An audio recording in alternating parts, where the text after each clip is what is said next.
Line சாக்லேட்ஸ்ல பாதாம், dates, chocolate மூணும் இருக்கு. ருசிக்கு சாக்லேட், அயன் சத்துக்கு டேட்ஸ், புரோட்டீனுக்கு பாதாம். தாத்தா ரொம்ப டெலிஷியஸா இருக்கு. Lion Choco Dates. Introducing Growth Guarantee Homes from MP Developers. Trust forever.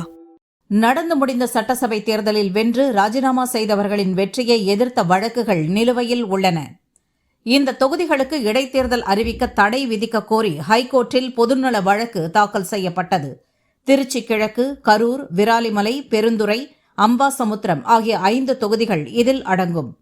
வழக்கை விசாரித்த நீதிபதிகள் தேர்தல் கமிஷன் மற்றும் ராஜினாமா செய்தவர்கள் 3 வாரங்களில் பதிலளிக்க உத்தரவிட்டனர்.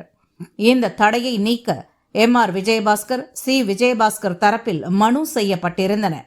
வழக்கு தலைமை நீதிபதி சுஷ்ருத் அரவிந்த் மற்றும் நீதிபதி G அருள்முருகன் அமர்வில் இன்று விசாரணைக்கு வந்தது. அப்போது தேர்தல் கமிஷன் தரப்பில் பதில் மனு செய்யப்பட்டது.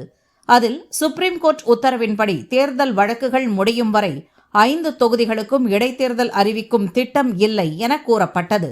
5 தொகுதிகளில் மக்கள் பிரதிநிதிகள் இல்லாத நிலை உள்ளது.